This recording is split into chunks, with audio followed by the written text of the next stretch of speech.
Nice. Hello, Mm, hello. Welcome to the show, Melody. thank you, Shannon. So wonderful to be here. Oh, I'm so happy to talk to you. I was sharing before the show how we've been talking about space and intentionality about escaping the quicksand and the weight of life, and how Yes. to organize ourselves. So I'm super excited to have you as an organizational professional, and we'll introduce you in a second, but I think this is a great conversation for you to be here on. I'm super excited. Yeah. Beautiful. Y'all, today we are talking about social wellness and reconnect with now. I think we go ahead and start the show so we can have a full conversation with everybody up on stage. How do you feel about that, Melody? That sounds great. Yeah. Okay. Hey, y'all, I am Shannon Mitchell, a Black millennial entrepreneur and Amazon bestselling publisher, author, and all natural product manufacturer. I'm a champion for your natural self care, sustainable business care, and overall intentional wellness. And here I had asked Melody a question about how she wanted this bio. So, Melody, what's your final answer? I have it here pulled up. You want me to read a short blurb, or would you prefer to introduce yourself to our leaders just improv right now? I can introduce myself. Love it. So I am in my 70s. I have been organizing, helping people declutter and organize since my teen years. Hmm. Um, and yes, I've had professional training and I've also given professional organizer training. So, what I discovered about 27 years ago, as I was in the middle of a Kundalini yoga teacher certification, doing a lot of breath work, is that my natural sensitivity to homes and workspaces became more acute. And I started to see and smell and sense disturbances that I couldn't haul out to the dumpster. And, that's when I did my 5-year space and personal clearing training and my feng shui training. And then, about 5 years after that, my life coaching training. Hmm. And along the way, starting in my 30s, I've been working with the dying Hmm. to help set up the environment that's going to be the most supportive for the multi-layered processes, the physical, mental, emotional, and spiritual processes of death. And of course, I also now work with the grieving.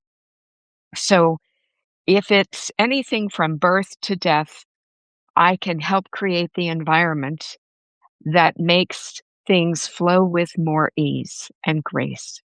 So that's Yeah. me. And so many of the reasons why I'm super excited to have you as one of the women connected in wisdom. You know, I didn't realize how much I enjoyed helping people with transitions until I was in college. And I was going through the resident assistant program and they had asked which did you know that I had done that? I didn't know you were an RA. Yes, yes. I didn't even know what a RA was when I started college, Melody. I was like, "An RA? That's 2, weird letters to put together." Acronyms are a lot of words, y'all, like, you just put them together. But, the resident assistant program was amazing and helped me get through college, and so, thankfully, my tuition was completely paid for with scholarships and stuff, and then my room and board was taken care of, right? But this is why I have that relationship with the word free.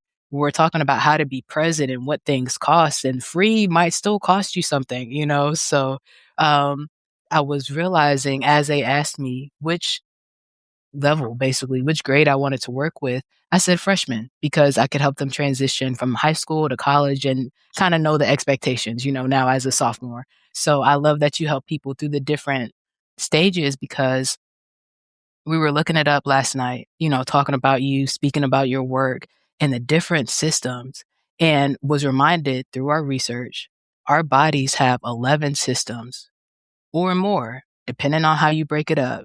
Just like the 8 dimensions of wellness, we have eight. Right. You could split emotional and mental. You could definitely split that. There is enough stuff to Mhm. talk about, and we'll talk about some of it today with social wellness, right? So Yeah. I love that you help people with systems. So Yeah. it's gonna be a good Absolutely. conversation. Is there anything you wanted to add to that before we bring our guest up today? Just that I'm so excited to be with Rachel today. Yeah, Mm. I'm really looking forward to this. Oh, it's gonna be so good. Okay, let me get Rachel's bio because it looks like I have multiple tabs, y'all. So, Melody, while I get this up so we can Mhm. appropriately introduce our guests, would you mind walking our listeners through how spatial intelligence and wellness helps them with the grief and the sense that you can't take to the trash and the things that you were talking about? Because sometimes it's hard for people to put it together. And I'll bring up our guest after we read her bio. Yeah.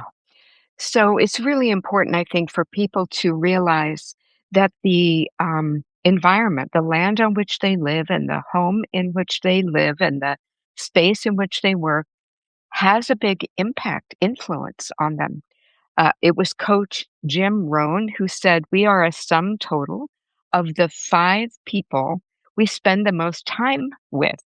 And I would agree with that. And I would also agree that we want to include in that that we are a sum total of the five spaces in which we spend much of our time.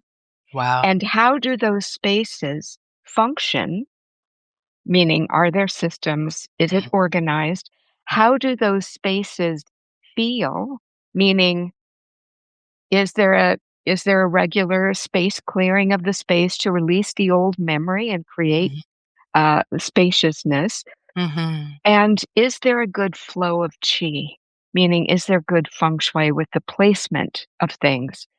Um, and at all of our life transitions, and with some of them I think our culture is really good at, Mhm. birth, we have baby showers, Thank we you. set up Right. the newborn room, Mhm. weddings, but sometimes some of our other transitions, when a loss happens, Mm, we don't know to create a grief mm, altar. mhm. We don't know to dedicate a shelf or a top of the dresser to honoring our grief process. Right. And and certainly when someone's dying or something is dying, we need to create a space that reflects what's happening and gives permission for the emotions to be in flow. I love that, and especially talking about reconnecting with the now, you know? And I always forget if it was Kate Arms, I think it was one of our other guests, talked about a pity party and how she was so frustrated and upset with the situation she was going through with her diagnosis. She made a pill out of all of the prescriptions, right, and made it like a piñata, and me and my best friend did that for this situation with her mom's house after she passed away, you know? But what you're saying is, um, another actionable item that we can use. It doesn't always have to be a pity party, but it could be pictures and little mementos and things that help anchor you into what's going on and honor that and say, Right. we're here now and we'll keep going, but right now, this is where we are. You Yeah. know, so we have this bio, and that's where we were for the beginning of this podcast. Thank you so much, Melody. Yeah. Y'all, again, today we have an amazing guest. Our guest today is Rachel Heslin, and with over 4 decades of exploring psychology of identity and experience, Rachel loves helping people release old stories, retaining the integrity of their core essence so they can contribute to a more vibrant, compassionate, and collaborative world.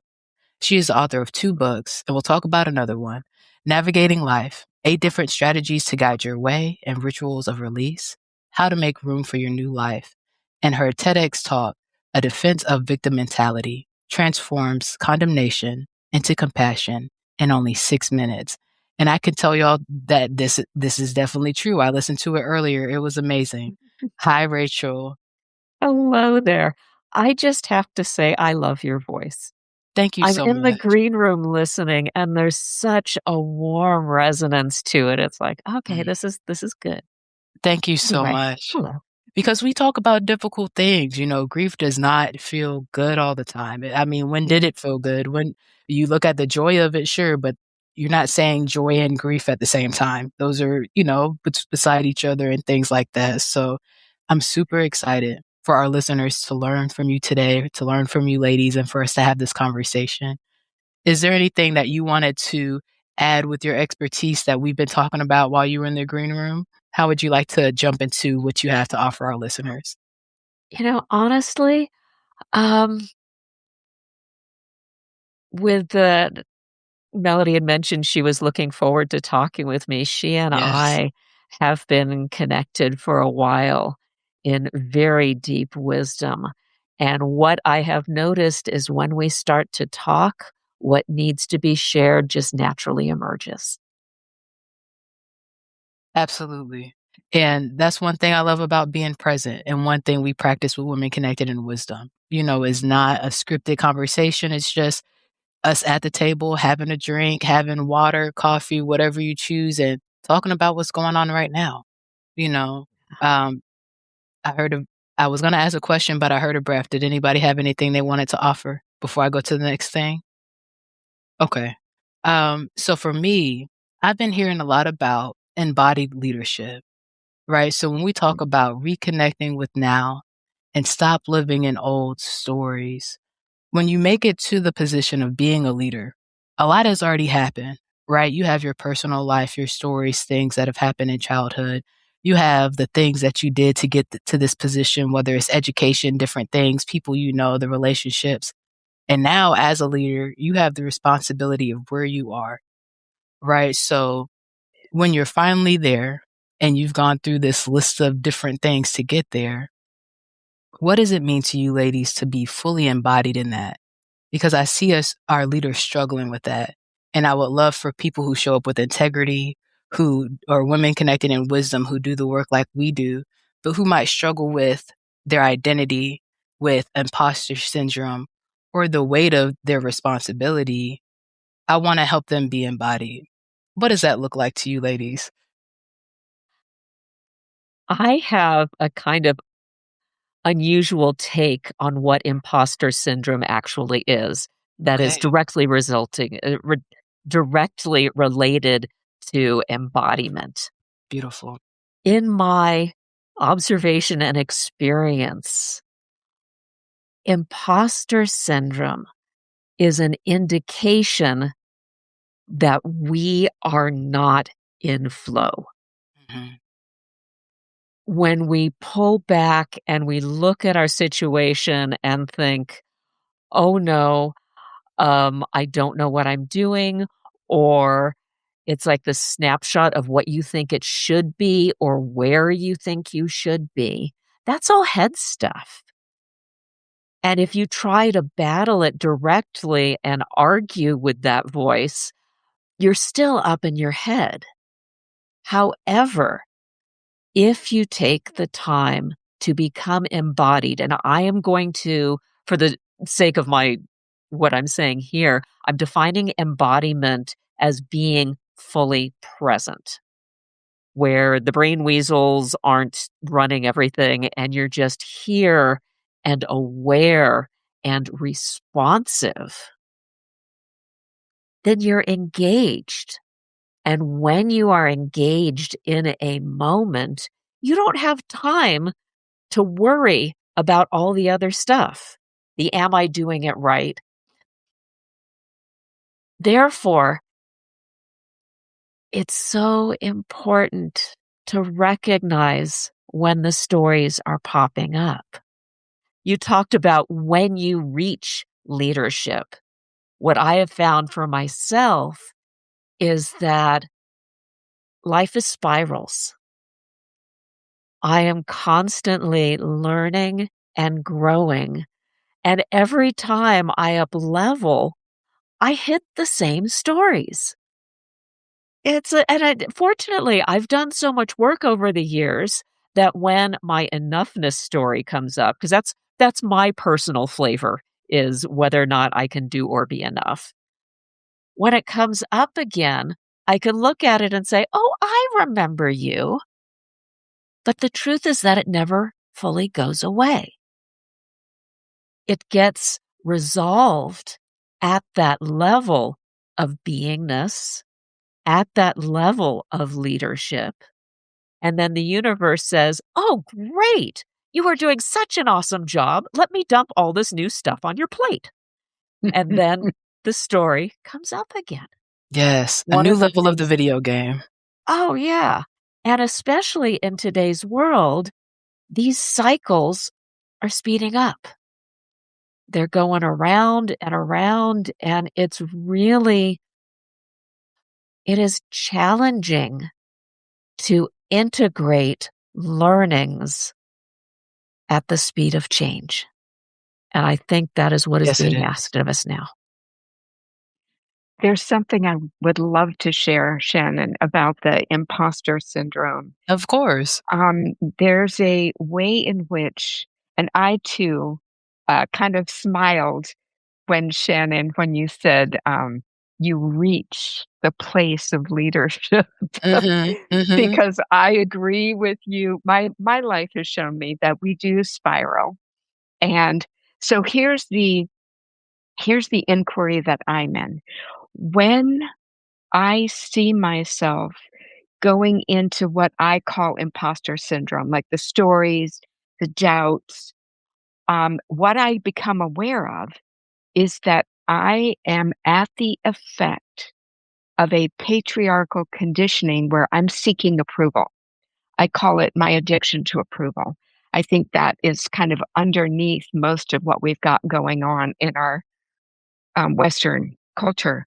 And so then, and when we are, seeking approval from others, our focus is here. Our focus is right up here in our head. And so when I find myself there and I can bring myself back into, okay, yes, that's happening. And also, I'm here to be in service to whoever is in front of me, right? I'm here to be in service. Then my focus comes out of myself. I kind of drop into my heart. And then my focus is not just simply on this insular, tiny identity, it's more on the we or the collective. And then I can step into the flow that Rachel was talking about. I Yeah. love that. It's things like this that and this is part of the reason I got my degree in psychology, right? Because ideas like this fascinate me. I understand that it might surprise somebody for me to say what I'm about to say, but I don't feel like I've ever felt the imposter syndrome. Now, am I ready for this? Am I equipped? XYZ? Okay, that's a question, right? But I'm not supposed to be here. Thankfully, that is not where I live with it. We could talk about other things, right? And so when people say the imposter syndrome, this is why I have the question. But where I go with it is that God qualifies the called. He doesn't call the qualified. He will get you ready for what he asked you to do, right? Now, some might say she might say different things. I have questions. There's a reason I'm not a pastor and we're on a podcast, right? And it's Wednesday night. Um, but I know as somebody who never had enough to get there, like the RA and I wouldn't have gone to college if it wasn't paid for all the way. Thankfully, I'm smart and I had the grades and I knew that I needed that, right? Um, but the up level, and every time get to another level, there's more stuff that I have to get through. I really think about it like a video game that helps me gamify it and kind of jump out of it to trust that I'm gonna be taken care of. Okay, like Rachel said, I've seen this before. What did I do last time? What do I need to do at this level? But this is what I've needed to add in even before I go to the community in my workflow to make sure that I'm operating from a full place before I get back to the we melody that you were talking about. Okay, I'm here to be of service, right? As women connected in wisdom, we're taught to go back to the service, go back to the pour. Before I can pour, I need to make sure that I'm not dry, right? And Melody, you know about Shalo Glow. So, Rachel, I have Shalo Glow, which is the shea butter company with oils and sugar scrubs, right? My thing before I start helping the pharmacists and everybody who's going to get these pills, which is a lot of people in our nation, right? Is my skin dry? If my skin is dry, I might need some water. And I'm dehydrated probably right now still, but we'll continue to work on that, right? And my hands might need something on it. And my hands I do a lot with, right? We content create, we market, we file taxes, we crochet, we cook, we do all this stuff. So am I okay? Are my 8 dimensions taken care of? And if not, can we address it? And then the community that's beside me, my inner circle, my sphere of influence, what do we need to continue our collective goal together? And so I love how you ladies talk about systems, and I would love for you to go back more into it because Rachel, what you were talking about with the stories popping up and the up leveling, it is a new environment, right? Even though I do believe I was born a leader, so I hear what you ladies are saying, and I felt the call and I wanted to lead. And as a young woman now in my 30s, coming up and reaching leadership levels for the first time, and now fluctuating. And I understand what you ladies mean. It fluctuates, and somebody might see you as a leader or might not. That doesn't change where you are.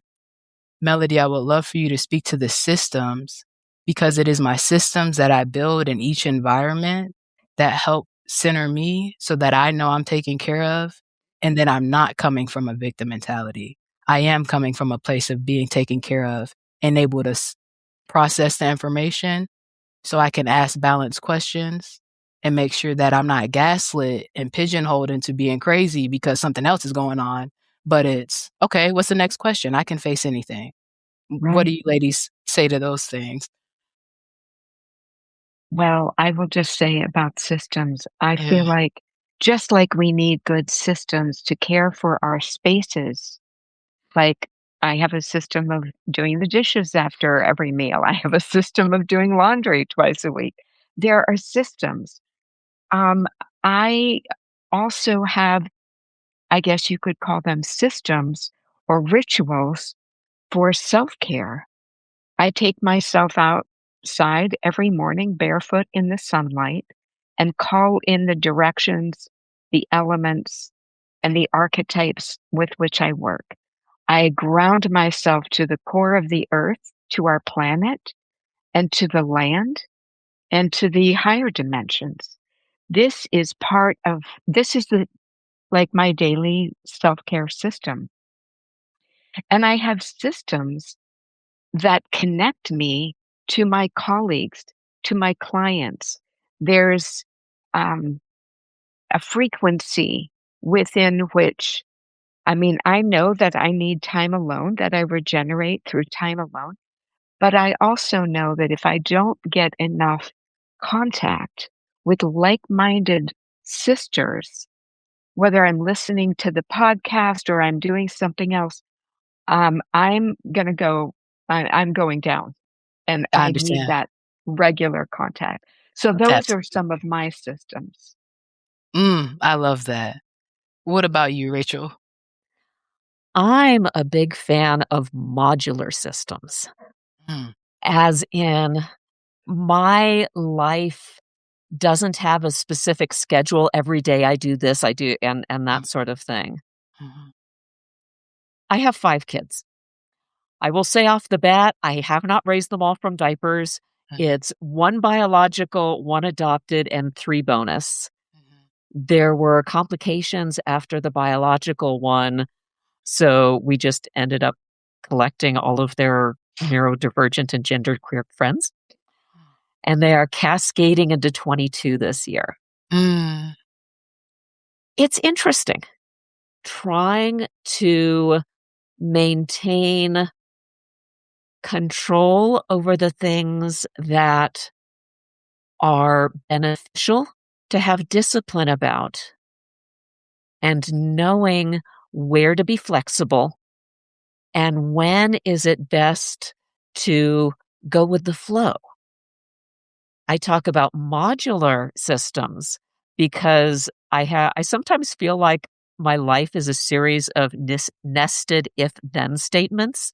It's like if this happens, then we do this, but if this over here happens, then we do something else. And by having ideas like, okay, here is the situation that is, what fits into that place? So I have yes. ideas of what could fit into that place. So when Mhm. that place opens up, I know what to put into it. I Does that understand make what you're sense? saying. It does Uh, because it's the pivots, right? And thankfully, I'm a band Yeah. nerd, so the pivots helped me. And for so long, Rachel, I was stuck on this mindset of only dead fish go with the flow. And that's so abrasive and like, oh my goodness, and Melody, I think you've heard me say that and you laugh like that like every time, right? Because it's so I'm like, Shannon, are you okay? And no, I was not okay. but I was not thinking about it in, like, a really dark way. I was thinking about it specifically and not going with the trends. I'm not just gonna do everything because everybody said it, but what that perspective was limiting is you're fighting with nature. If your home is natural material and wants to partner with you, go with the flow. Like, you fighting it is not gonna help you get where you need to be, you know? And so what I hear you saying, Rachel, is with 5 kids and these different contexts and situations, know the system and know how to pivot quickly, because if you're not flexible, if you don't bend, you might break. Be Yeah, flexible, that's what you wanna be. yeah, Mhm, and it really you talked about how you looked at things before. mhm, So much of life is about learning and about the journey. yeah, For myself, my journey has been I started out wanting to orchestrate every last little thing. I mhm, thought that if I couldn't control it, then I would die. okay, I had to move out of that into questioning, okay, what if I don't try to control everything and just kind of see what happens? mhm, Can I survive? mhm, From there, I went into exploring, okay, what would complete surrender be like? And really diving into my intuition with that full presence of just accepting steps as they were handed me. mhm, And now I am coming back to the discipline and creation aspect, but I am coming into that what can I control and create, mhm, not no longer from a place of survival and fear, mhm. but from a generative love. How can I contribute to the evolution of the world? Let 'em know, Rachel. Yeah. But I Let 'em had to go through the process mhm. in order to get to where I am now. Yes, and because we're told to serve, right? I'm here to serve, and the women have been so responsible for the household management. And what Escaping the Quicksand was sharing is the percentage of the GDP, right, that is made up of household spending. So that means this is our responsibility. And so when we're trying to cope from the pivots and deal with grief and all this stuff, it is easy to, I think, fall into that seat of, and I have to control it, or if not, I don't know what's going to happen, and to just go with nature. And when you're there, maybe it's too big for your body to handle. And what we need to do, take off those socks and go outside and get some water. Yeah. You Yeah. know? And then let's look at it again. And I've been talking about the processing table. We have to unpack what happens. We deal with things at a certain time, stay legally compliant, things that are asked of us as, leaders and people who run businesses and homes. So I would love to talk about not just the simple daily things, but some of these pivots when there's grief and stuff goes on. I love how you say a modular system. I love Melody that your systems came from you guys moving all the time when you were growing up, because that faster pace that Rachel was talking about is what I want this show to help our listeners grow their capacity of how to maintain their wellness and pivot a little bit quicker, because it's difficult with the weight that everybody has right now. Yeah. Definitely. Mhm, I think this is really important, and both Rachel and I have experienced sudden traumatic loss. mhm, And what Rachel was saying about in those moments, surrender is necessary because we cannot change that my son died in an accident. Rachel's husband died. We can't change certain things and we can't control them. We have to simply feel them. Um, and so that fine, I don't know if you would call it a line, that fine dance that we do when we are surrendering to something big and painful that has happened or is currently happening, like the death that's happening in our country of the old trust and the old structures, right? Um, Rachel, I'm just wondering what your thoughts are about this dance that we really all need to get good at. What to do when we have sudden loss. With my husband, as you mentioned, he had a sudden heart attack, and he had asked me to call 911 and brought him outside. The EMT said, "Let's get you to the hospital to run some tests." And I was in the truck, and I was going to meet them at the hospital, and I admit my very first response when he asked me to call 911 is like, "Don't you even." We had we had a very challenging relationship, and we had just come back to each other. The kids had just graduated high school, we had started dating again, and it would just seem so unfair. But while I was in the truck, I started realizing it wasn't my choice. When you talk about surrender, something my mother taught me is if you can accept the worst possible scenario, everything else is easy. I asked myself, if this is the proverbial it, who would I need to be to get through it? And because I asked that question, when I found out that he had actually made it as far as the ambulance and then dropped, I was already in a place of grace. I wasn't in story. I wasn't worrying. I was simply present and overwhelmed by love and so many feelings that have no names. It's kind of like the Tao that can be named is not the Tao. It is simply the experience of it.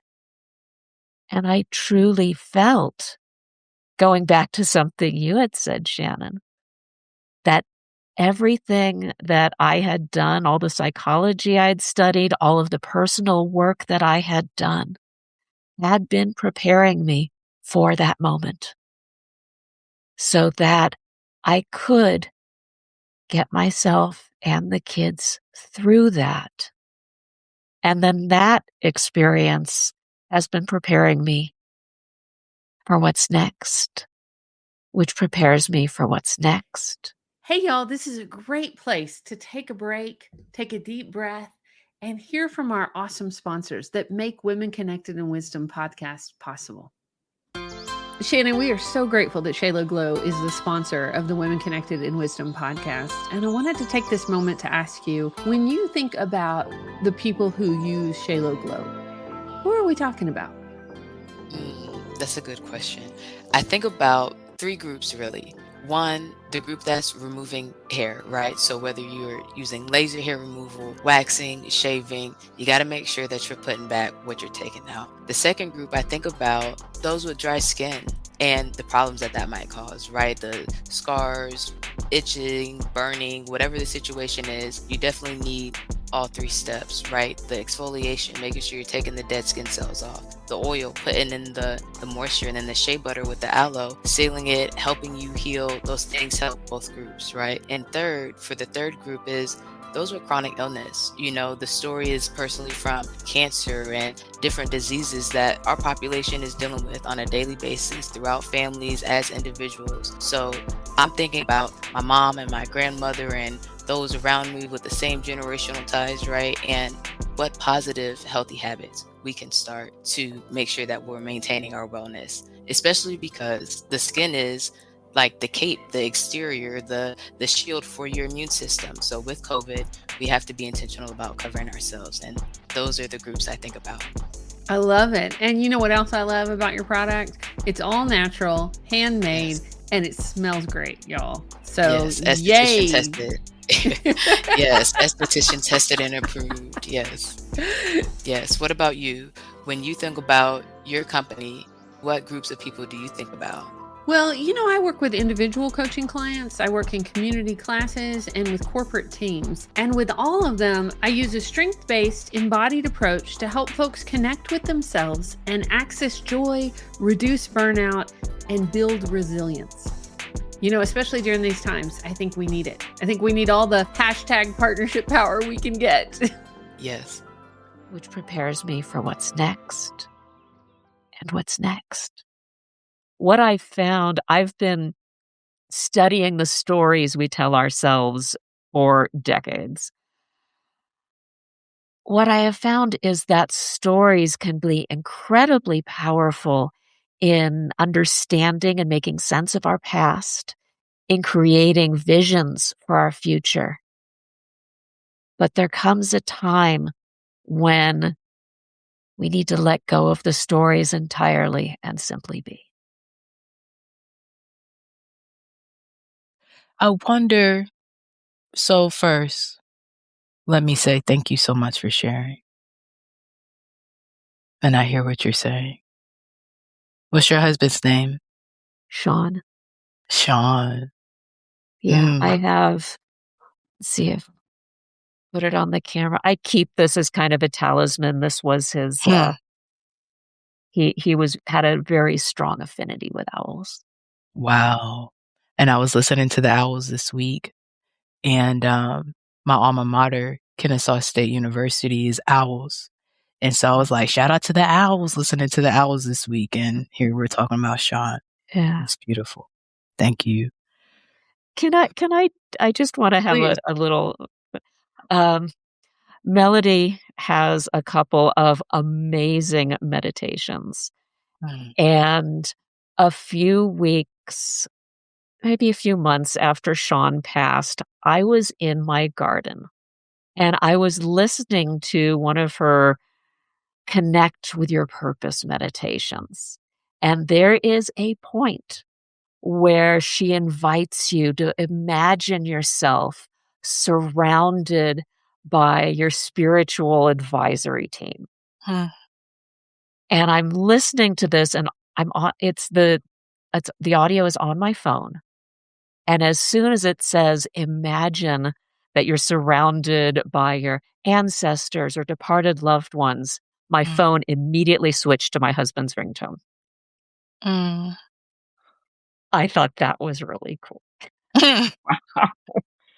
Wow, Rachel. Wow. I just want to say that the way you describe what happened to you, um, and there's just two things I just want to highlight. And one is that you were able to do what I call meet that moment well because you were not resisting what happened. You were in that place that I call surrender or flow. And the other thing, I think it's really important um, for us to recognize. And thank you for sharing the ringtone. You hadn't shared that with me before, and I just love it because that which we have loved, those beings, those people, those animals, that land, those experiences that we have loved that are now maybe that feel like they're maybe gone from us, they still exist for us and in us. And if so, my recommendation maybe to others is to do what we can do to meet the moments of our loss and our grief so well that we can accept them as they're happening, that we can be in the the experience that you called the Tao. I call her grace. I call it grace. um, where you are so aware of the love holding you up to meet the moment. And then we can, after, connect with those loved ones and the experiences that we can't physically hold anymore. Um, the medicine of the relationship I have with my son, Logan, even though he's been gone for it will be 29 years in August. Um, he was 17 when he died. I was just 42. I was young. And but the medicine of the relationship that we have together still, that is ongoing, that continues to teach me and expand me, um, is the expansion of my consciousness that I have been called upon to do to stay in relationship with this dear child who was also my teacher. Um,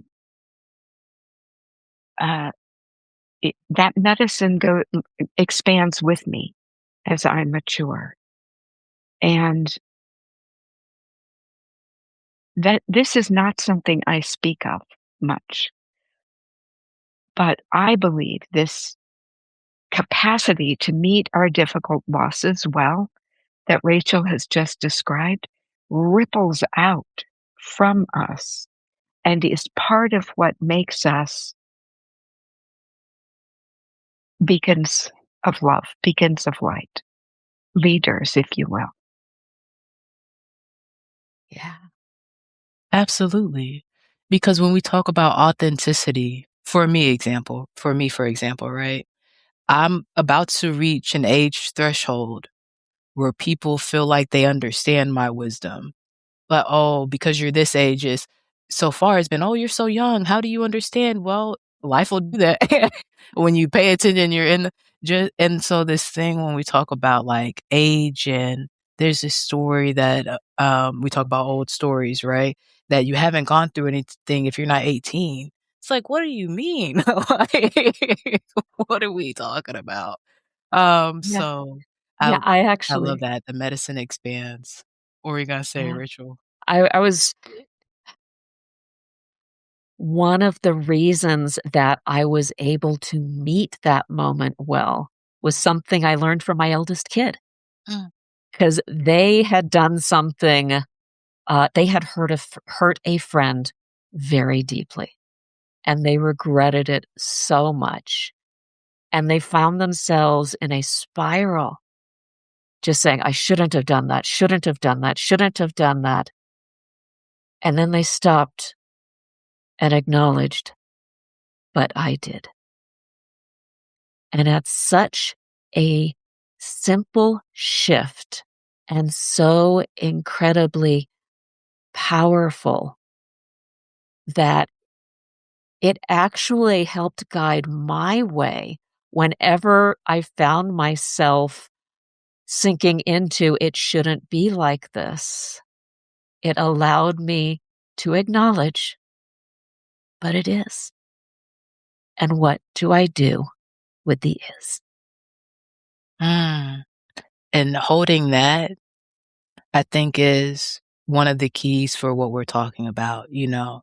How do you say, "This is what's happening. I'm not a victim. This is still happening, though. And how can I be victorious through this happening for me?" And it may come back around, and when I say, "Wow, I did that," wait, we're not mad about it anymore. We walk through that, and I forgive myself again. And Yeah. we keep going on this level because, oh, I have to forgive myself again on this level. Okay, I forgive myself again. Let's Yeah. keep going because we're not choosing to be that person today. You know, let's Yeah. go ground ourselves. Let's see what we need right now because this is where you are. How do you keep and in addition to the video games, I talk about the lily pads. You know, we always wanna know the whole path. You're on the lily pad that you're on. This is where you are. The other one will show itself, not until you're all the way almost on it, you know? So just know that that's how life is and to enjoy the journey. And if you know what the end is, you might be there and that might be the end. So find the joy in the journey and you'll get Yeah. what you asked for and wish that you had what you had when you were there, you know? So I'm Yeah. so thankful for you ladies sharing everything that you've shared with the way that you've been and now. And I see you with something that you wanna say, Melody, and I would love to talk about old stories too to help us unpack that a little bit more before we go into wisdom and action. What do you have? I just want to make a connection Mm. between what Rachel was talking about with, I wish I hadn't done that. I wish it wasn't this Yes. way. And it is to Mhm. what is happening in our country right now. Okay. So, whatever this side of the political spectrum we might be on, we can probably look at what's happening and be very unhappy with what's happening in Washington. And there's only so far that we are going to get in our own consciousness and in our communities and as a country by saying, well, this shouldn't be happening. This is not what a democracy looks like. Mhm. Resist, resist is not going to help us. And I do think it's important for us to say, and it is happening. And so we can feel like a victim because we get to, like, we pay taxes, we vote. This is not what we wanted, any of us. But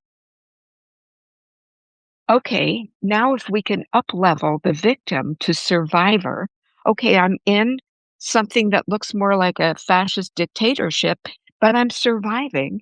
I'm gathering community. I'm working to be of service to, I think the next level up from survivor is creator. And I think we're being called upon at this 250th year to create something different and perhaps even more aligned with the values of all are created equal than what we had before. And we can grieve it. I think we need to grieve it.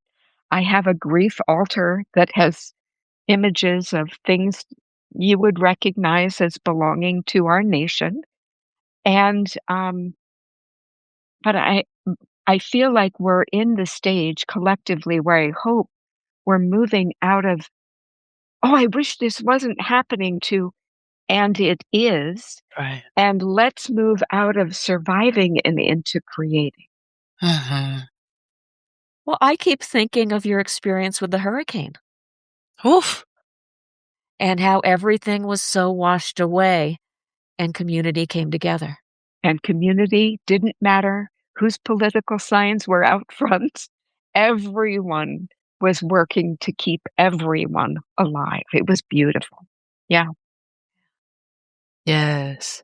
And that's what I think about women connected in wisdom, and I thought about it Wednesday nights growing up. I was at church.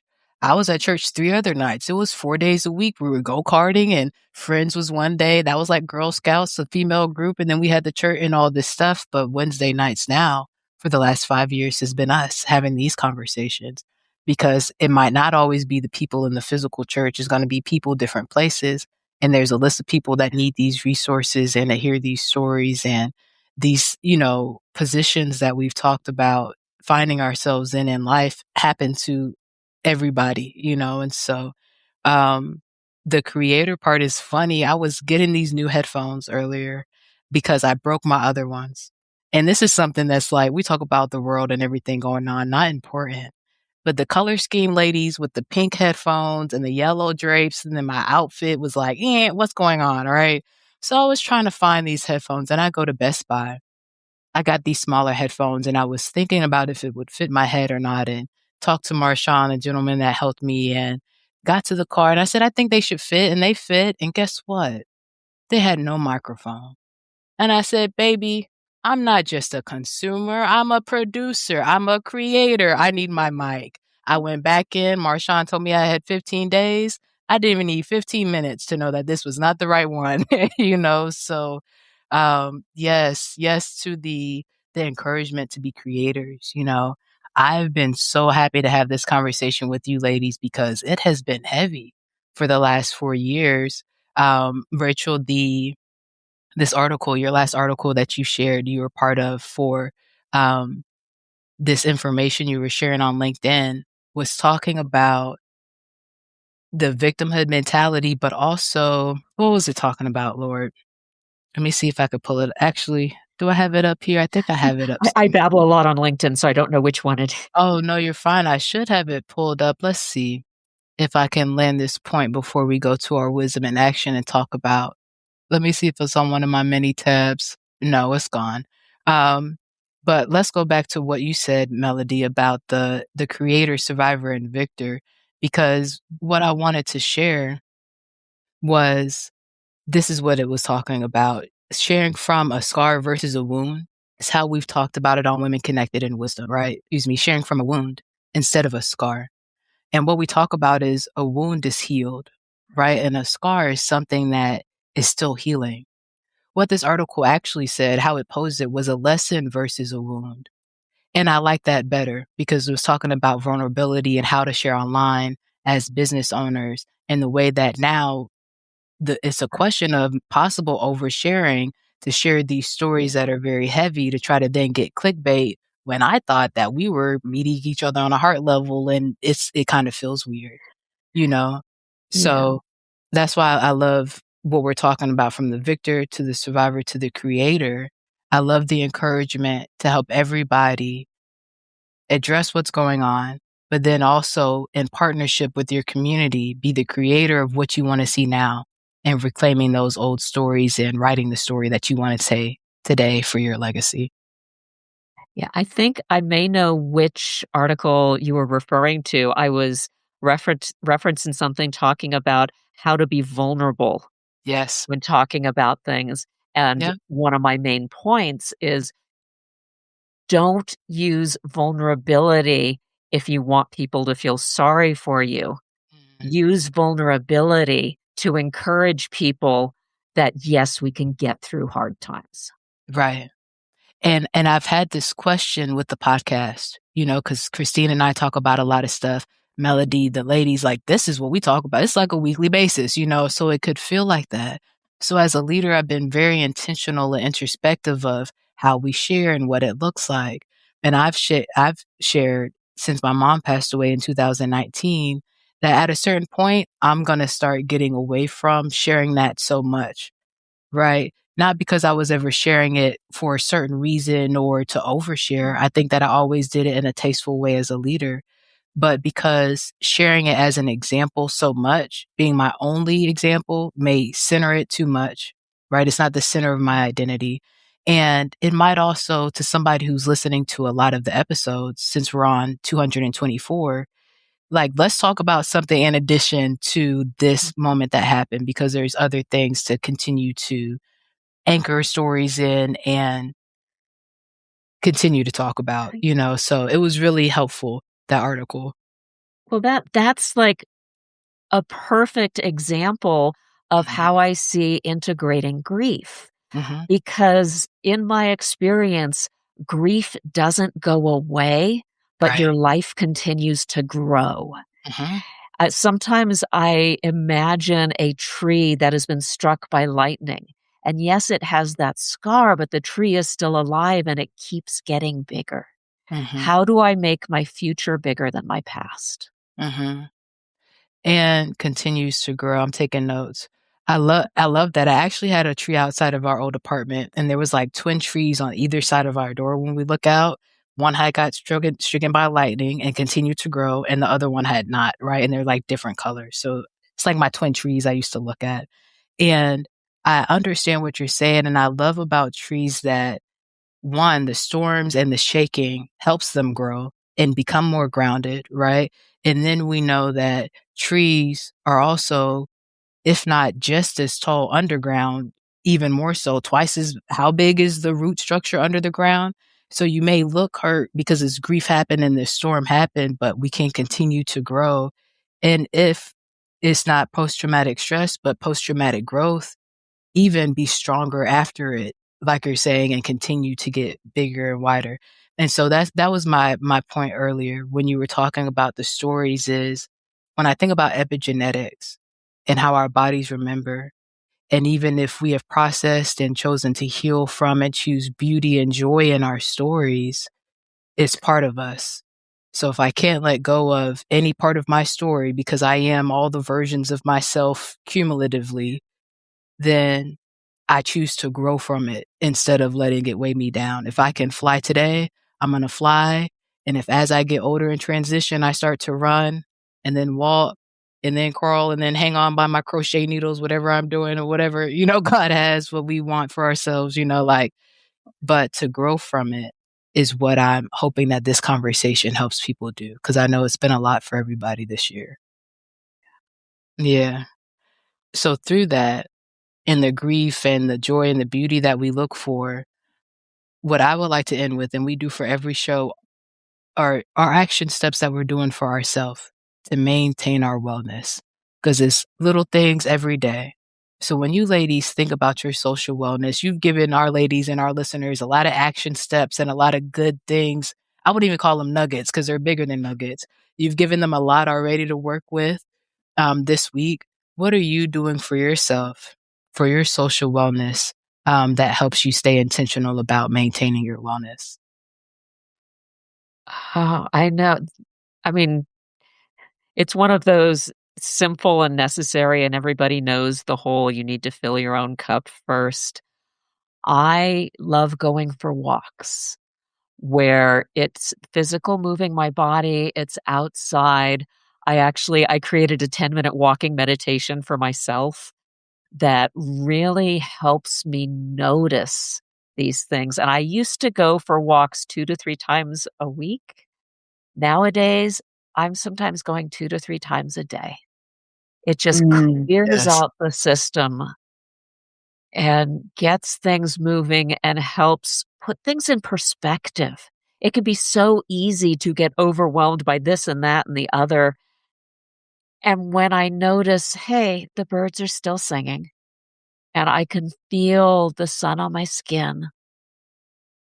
And even if it's not what other people would think is a beautiful day, I'm still alive. And I am filled with so much love and gratitude. It recenters and grounds me, and it makes it easier for me to see my next steps. Whether it's physical or metaphorical, all of a sudden, all of this awareness that is innate to me is able to come to the surface because the chitter chatter just dissipates and what's left is what matters. Yes. I 100% agree with you. And I'm so Mhm. glad you said that because I've been like, we talked a few podcasts ago about micro dosing joy. And so I've had, right, these little alarms going off and everybody is at work like, what do you mean it's time to play? What are you talking about? Like we're working. And I'm like, I'm going outside. Okay, I have 3 minutes. I'll be back. Okay.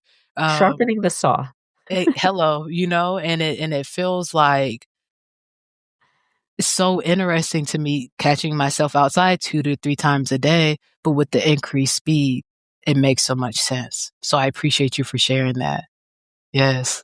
Melody, what about you for your wisdom in action? Would you like me to go next or do you wanna go next? Well, I can go. I was reminded as we were talking when Rachel brought up what happened after the hurricane in my community, and I've written about that I started at the end of last year, I started compiling a list of prepper resources that every one of us needs to have a water filter and some food and just the things that we might need. And I grew up in a family that was very disaster prepared. And um, and so I shared at the last homeowners meeting, I shared a list of current resources. Now, some of the companies I've purchased some of these preps from have gone out of business, but I shared a list of resources and I said, in the new year, let's get together, those of us who are interested in being more prepared. And because of I've been on a journey of eye surgeries. I'm 2 surgeries into a 5 surgery experience to regain my vision, my clear vision, and I haven't followed through. And just as we were talking, I just had the feeling of, oh, I want to connect with my neighbors and do a dessert buffet and talk about preparations. So that's my course of action. Yeah. I love that. So are we saying desserts and disasters? Are we doing like a like, what is a the RA event planner is like, what are we I like a dessert buffet. I like that. I like Okay. desserts and disasters. That sounds good. Make it a little sweet, all a little, reality Mhm. preparedness. I Yeah. like it. And it's fair, we get there. I'm definitely in a place of being right there where you're at, of things I need to catch up on. This is where I've been, and it's understandable. And I've had to give myself a lot of grace and have some more to give and more work to do, and that's okay. Like, that's life. That's the journey. So, I hear what you're saying, and thank you so much again for being on camera and our amazing co-host today, because blue light Oh, is a serious thing, you know? well, thank you, Shannon. It's been so good to be back with you. I agree with what Rachel said about your Mhm. voice. I could listen to you for hours. You have Mhm. such a beautiful radio voice.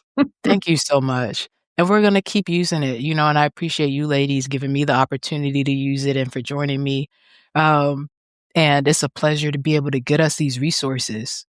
Because some it feels like a hurricane. A lot of people are under the quicksand. There's all this stuff, and Rachel's resource will help you. Her website, Melody LeBaron, and her spatial clearing and organization, even the way to think about it. I think about you every time I think about the top left corner of a space. That's where the financial wellness and, all those things help us stay centered and in this place of presentness so we can enjoy our life, be aware of what's going on, and not create stories that are not happening and be prepared for the ones that are. So thank you so much, ladies. I'll tell my wisdom in action before we get out of here. Let's see. Social wellness. We've definitely been going outside. Let's see what I want to say. Mm.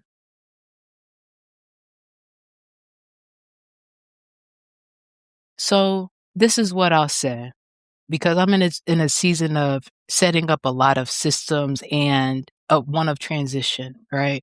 And I love alliteration, if you ladies couldn't tell by what I just said. And I love these F's that you gave earlier, Melody, the function, the feel, and the flow. And that is something that I work into the physical systems, the social systems everywhere. It's not just for me in a manipulative way of what does Shannon need? And this is what I want. And it's about to be, what's the function? It's going to build win, win, win, win, win situations. You know what I mean? It's going to feel good in our bodies, hopefully. We can get feedback on that and see what happens from there. And then the flow of it, if the flow is stopped, we can acknowledge that. If it's moving, let's acknowledge that and see what we need to have for the next function, for the next step, for everybody to be good. I think that is what I'm actually, I'll say, excuse me, that is what I am actively working on this week for my social wellness. Hmm. Yeah. Do you ladies have anything else you would like to share with our listeners for everything that we have talked about today? I'm going to go ahead and have all three of us up here on the show for the end of it. Okay. Uh, So let's start here, Rachel. Can you please let our listeners know where to find you? You shared so much of the details that you walk people through when they work with you. Let them know if they need more, where they should go first. um, I recommend going to my website, which is The Fullness of Your Power. Mm. And the name is based on the idea of when you stop fighting yourself, you might be amazed of what's waiting to emerge. Mm-hmm. Absolutely will be amazed. Yes, especially the catalyst and facilitator. I love that, Rachel. Yeah. Thank you. Because it's the catalyst and facilitator is interesting. The title first came to me when I was back in university, which was 1990. Hmm. It was aspiring catalyst and facilitator was the title I gave myself. I've taken off the aspiring 'Cause what I have found is I don't fix anyone, I don't heal anyone, I don't do anything other than hold space and reflect people's innate magnificence back to them.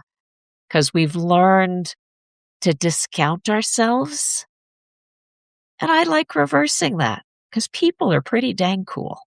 We are, aren't we? Yes, I understand, and I feel like all 3 of us are in the that's what I mean when I say advocate for your intentional wellness. You will have to do the work. I can remind you that you're amazing and you're not the things that happen to you, they happen for you, but it's gonna be you to choose to let the sugar and the fries go and to choose the healthy things, and the proteins, so, Melody, what about you? Can you let our listeners know how to find you if they need help with their space and their transitions? Yeah, sure. So my website is transformingspace.com, and people they can sign up for those visualizations that Rachel was talking about.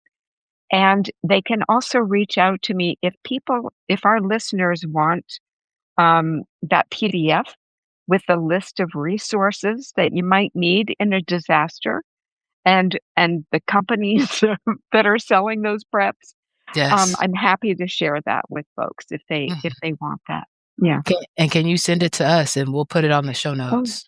yeah, I would sure. love that because, like, a Yeah. gravity-centered water filter, like, all that yep, let's look at the list, sun I think I looked at your list when you posted it on the story, so let's have it so if they listen to this episode, they can click straight into it. Okay, I great. love it. Thanks. Absolutely. Well, okay, y'all, thank you so much for joining us in this conversation. I hope that it helped your social wellness, that of yourself and your community. We'll see you live at 5 next week for episode 225. In the meantime, be well, be wise, be whole.